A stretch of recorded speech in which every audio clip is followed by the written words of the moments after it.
Hey guys, welcome back to Crime Stories with Yvonne. Today's story takes us to Kenya. It's one of the most disturbing cases I've ever come across. A man in a security uniform, trusted by businesses, paid to protect. But behind his badge was a killer, one who confessed to drinking his victim's blood. They called him the G4S vampire, and what he said in his own words, it's something you can't forget. His name was Philip Onyancha. In 2010, he walked into a police station and confessed to killing 19 people. And not just that, he claimed he was part of a cult, that he was taught to drink blood for power. He said his mission was to kill 100 people. Police didn't know what to think until he took them to the bodies. Guest houses, alleyways, abandoned buildings across Nairobi, Thika, Nyeri, he remembered each place, each victim, and most of them were women. Philip wasn't what you'd expect. He was educated, went to Nyeri High, held a steady job with G4S, one of the biggest private security firms in East Africa. On the outside, he seemed stable, but he told investigators a woman who he claimed was his former teacher introduced him to a cult, and that's when the voices began, telling him to kill, to drink blood, to become stronger. Was he delusional or was it an excuse?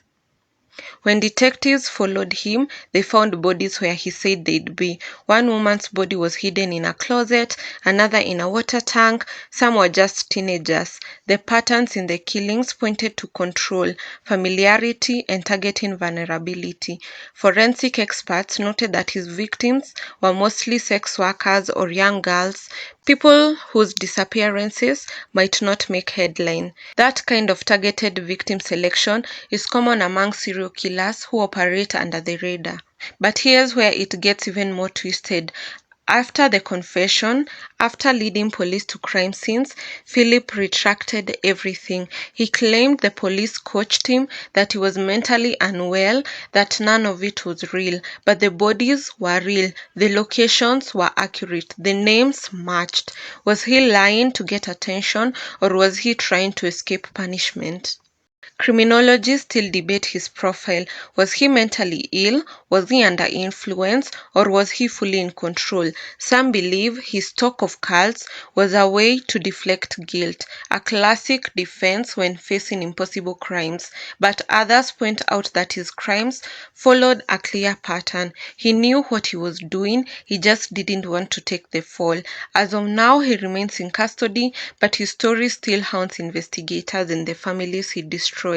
So, what do you think? Was Philip Onyancha a killer shaped by delusion, or did he use it as a mask? Let me know in the comments. I want to hear what your instincts say, and if this one sent chills down your spine, go ahead and like, subscribe, and hit the bell. Until next time, stay curious, stay safe, and remember, evil doesn't always hide. Sometimes it wears a uniform.